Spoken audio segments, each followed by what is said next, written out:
যেহেতু আমি গোল্ড পছন্দ করি তাকে আমার বোনদেরকেও এরকমই দেওয়া হয়েছে। তো আমার তো ইনশাল্লাহ 100 ভরি তো হবেই। আমার বোনদের মাথা থেকে পা পর্যন্ত গোল্ড দিয়ে বিয়ে হয়েছে, বা আমিও বিয়ে করলে সেরকমই বিয়ে করব যে মাথা থেকে পা পর্যন্ত যাতে আমাকে গোল্ড দিতে পারে। যেহেতু আমি গোল্ড লাভার, আমার ভালো লাগে, আমার স্বর্ণ পরতে ভালো লাগে, আমি আই লাভ স্বর্ণ।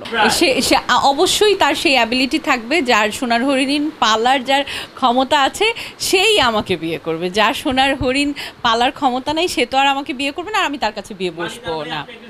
অফকোর্স আমি সোনার হরিণ, আমাকে পেতে হলে তো তাকে সেইটা খরচ করতে হবে। আপনি যদি সোনার হরিণ পালতে চান তাহলে সোনার হরিণের পিছনে খরচ করতে হবে না আপনার, তাহলে তো হরিণ মারা যাবে।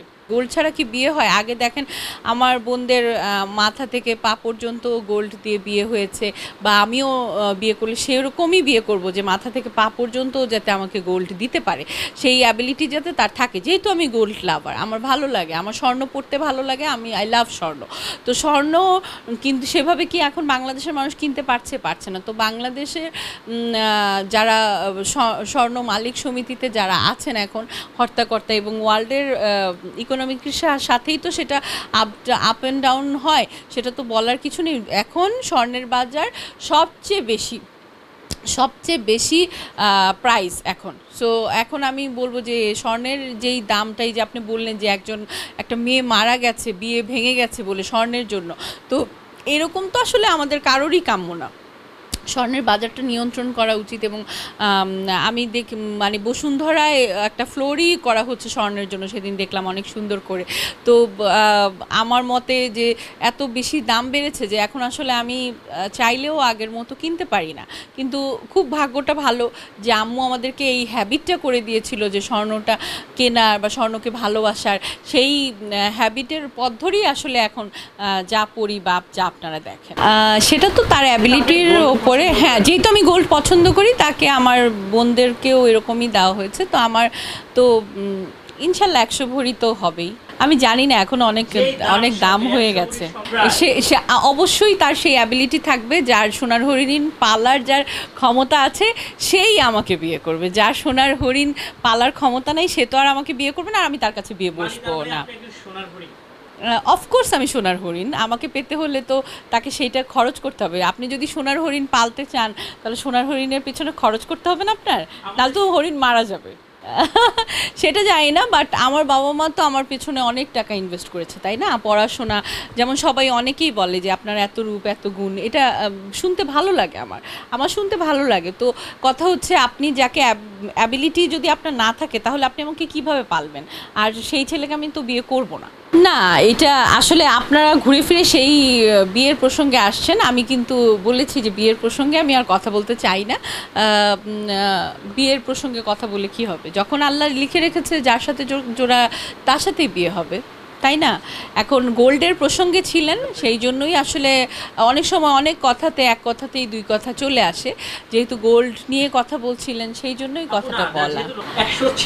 হ্যাঁ, 100 ছেলে দাঁড়িয়ে থাকতো না, সেইটা শোনেন। একটা কথা বলি, সবাই দাঁড়িয়ে থাকে, এখনও দাঁড়িয়ে থাকে, বাট আমি তো আপনাকে বললাম যে যার সেই অ্যাবিলিটি আছে, যে আমাকে পালতে পারবে, যার সেই আমার চোখে যাকে ভালো লাগবে, যাকে দেখে আমার শান্তি লাগবে, তাকেই আমি বিয়ে করব। সো এটা নিয়ে আসলে বারবার প্রশ্ন করলে আমি একটু বিব্রতও হই। আমার খুব একটা শুনতে ভালো লাগে না, কারণ হচ্ছে জোড়াটা অবশ্যই আল্লাহর তরফ থেকেই হয়। দেখবেন মানুষের অনেকগুলো বিয়ে হয়। সেদিন একটা আর্টিকেল দেখছিলাম যে তাহলে কয়জনের হাড়ের পাঁজর দিয়ে তাকে বানানো হয়েছে, এই ধরনের লেখা। আজকাল দেখেন অনলাইন দুনিয়া বলে মানুষ অনেক কিছু দেখে, অনেক কিছু শোনে বা সেটা নিয়ে মন্তব্য করে, কিন্তু এক একজনের চয়েস কিন্তু এক এক রকম, এবং তার চয়েস অনুযায়ী কিন্তু তার জীবনসঙ্গীটা সে বেছে নেয়, ঠিক না? হ্যাঁ, সেটা তো আসলে আপনি এর আগেও একটা আপনার টপিক ভাইরাল হয়েছে। আমি বিয়ে করব, অবশ্যই তাকে নামাজি হতে হবে, তাকে সুন্দর হতে হবে, মার্জিত ভদ্র ফ্যামিলির, এবং হ্যাঁ, তার অনেক টাকা থাকতে হবে, যে আমাকে সত্যি বছরে না হলেও 6 মাসে একটা গোল্ড কিনে দিতে পারে, বা ফেস্টিভ্যালে ঈদে সে আমাকে একটা সেট গয়না গোল্ড কিনে দিতে পারে প্রত্যেক ঈদে বা পহেলা বৈশাখে। আমি গোল্ড পছন্দ করি, এবং সেটা তো তারই অ্যাসেট হয়ে থাকবে। আপনি যেহেতু গোল্ড নিয়েই এত কথা বলছেন, বিয়ে নিয়ে কথা বলছেন, সো আমি হ্যাঁ, আমার কাঙ্ক্ষিত পুরুষকে আমি যেদিন পাবো সেদিনই বিয়ে করে ফেলবো। অবশ্যই তাকে আমাকে অনেক অন্ধের মতো ভালোবাসতে হবে, টেক কেয়ার করতে হবে, প্রচুর টাকা থাকতে হবে, নামাজি হতে হবে, তারপর মদ গাঁজা সিগারেট এগুলো খাওয়া যাবে না। হ্যাঁ, সুখে থাকার জন্য অনেক টাকার প্রয়োজন নাই, কিন্তু টাকা না থাকলে আপনাকে কেউ এক বোতল পানিও দিবে না। একটা মামের বোতল কিনতে যান, আপনাকে কেউ দিবে না। আর জীবনকে অর্থ অনর্থের মূল, কিন্তু অর্থ ছাড়া জীবনও চলে না। ডক্টর, ইঞ্জিনিয়ার আমার কোনো বাধ্যবাধকতা নেই। আমার কথা হচ্ছে সে যদি সুন্দর মতো আমাকে এফোর্ড করতে পারে, আমাকে চালাতে পারে, আমার মন চাইলে আমি কাজ করব, মন চাইলে কাজ করব না। সে আমাকে ভালোবাসবে, কেয়ার করবে, আমি যেটা হাত দিয়ে ধরবো সে সেটা কিনে দিতে পারবে, সে আমার সকল ইচ্ছাগুলোকে পূরণ করতে পারবে, আমিও তাকে রেসপেক্ট করব, তাকে ভালোবাসবো। এটাই তো হওয়া উচিত, তাই না?